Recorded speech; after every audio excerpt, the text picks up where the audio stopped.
Bye.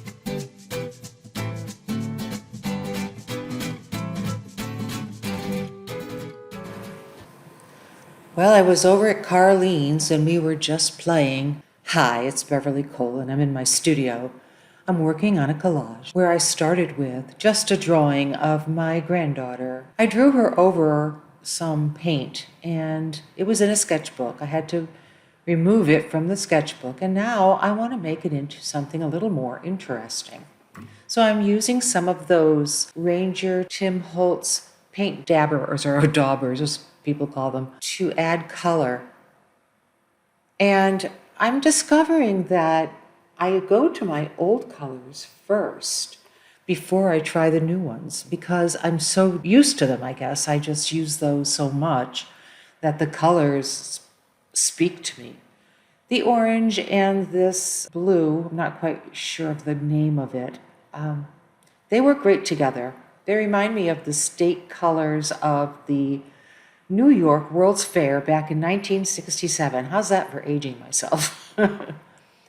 I do keep clean the eyes, and I'm discovering that the more I do, the less I can see the face.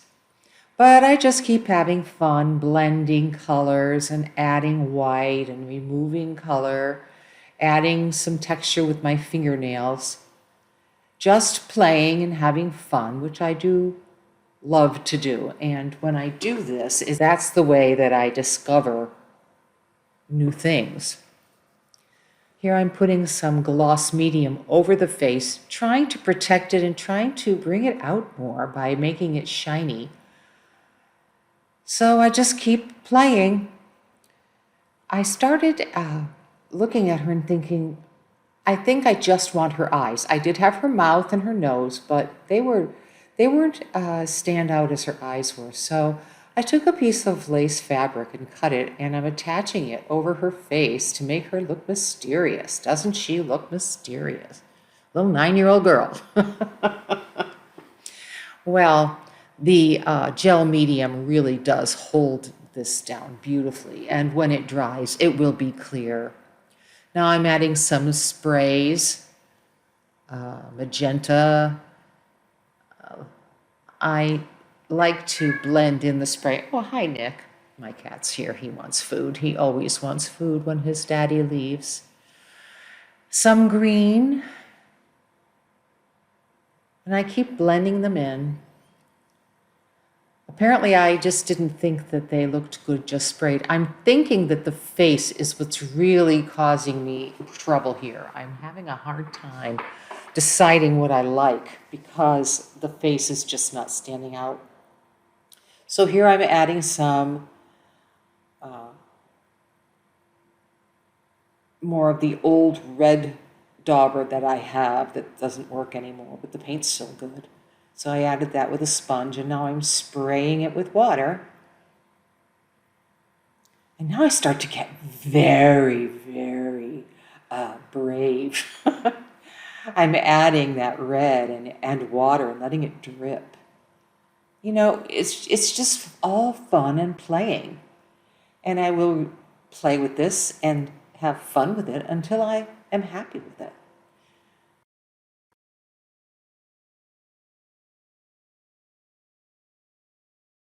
How do you like that for shaking? It's funny because I didn't realize that you're supposed to shake these until I got my new ones. And I picked one up and it was, oh, it has something in there to shake it. And then I checked out one of my old ones and yes, they have that ball in there as well that I'm supposed to shake. And I don't think I've ever shaken those paints. Well, now I'm using some tools and some more water. And her head starts to look like it's wearing either a jester's hat or a crown. So I'm going with crown. Adding some of the red to the yellow, some of the yellow to the red. So they look like they go together. Adding some mark making. And now I'm adding some of like a peach color dauber. Very, very, very light. You can see it when I put it on the brown table cover, how light it truly is. It's like a flesh color. And I'm carrying on with that crown idea. Well, let me explain. I had to take my husband for a procedure, and so before we left, I went into the art room and I covered her with white gesso and I made her face white, which made her eyes disappear. So I took one of my black waterproof markers and went over her eyes and eyebrows, and now she looks more like one of her relatives than she does a 9-year-old. So we're going with a grown-up girl here now, grown-up lady. And I'm thinking she really does look mysterious. So I added some stamps that I got from Carlene, and I'm getting the like Asian vibe here, I think, because the stamps were Asian stamps. Doesn't mean she's Asian, but I am definitely getting something from over the ocean, not here in America. Now I'm adding a piece of a jelly plate print that I had scribbled a tree on, and I'm just ripping that up, and I'm having fun with the colors. Now she looks like she's got a sari on her head. So I'm just playing here and adding color to move my eye around the painting or collage. And this is a piece of parchment paper or tracing paper that was from a class where I had the students clean their brushes off on the parchment before they stuck their brush in the water. It not only kept paint from going down the drain, but it helped me have some really cool papers since they didn't want them. They're not as crazy as I am, saving every piece of possible paper that has paint on it.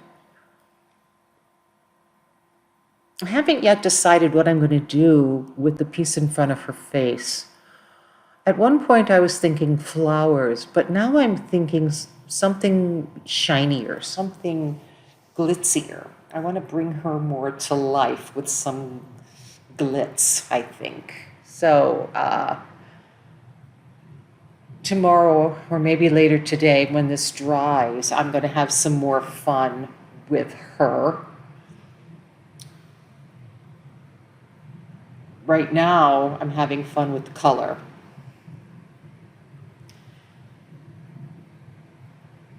And I'm learning by doing this the colors that I really do enjoy working with. I know I love the yellows, and I know I love orange and purple and blue, but I don't know which red is my favorite. I know this one looks beautiful with the yellows. This is more of a cadmium red or a warm red. But to make a purple, I like to use alizarin crimson. So on my palette, I have more than one red.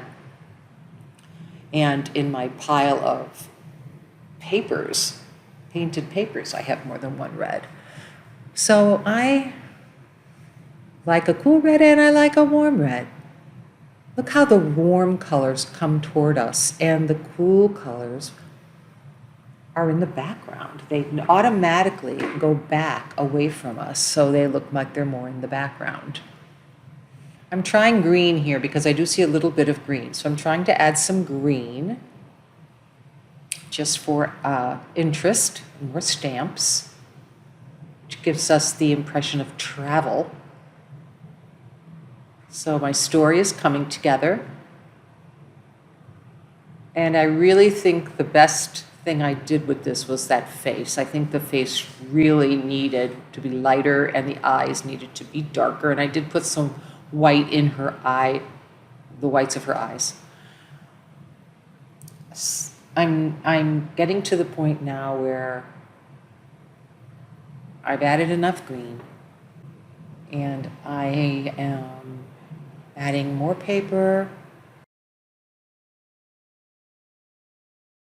So now I'm adding some of my torn posted bills, faux posted bills, and I'm finding that these come in handy for collage, for accents, for backgrounds, and I'm loving them where I'm putting them on this collage. I just love them. I'm so glad that I've started to make them and I have them saved in a bag.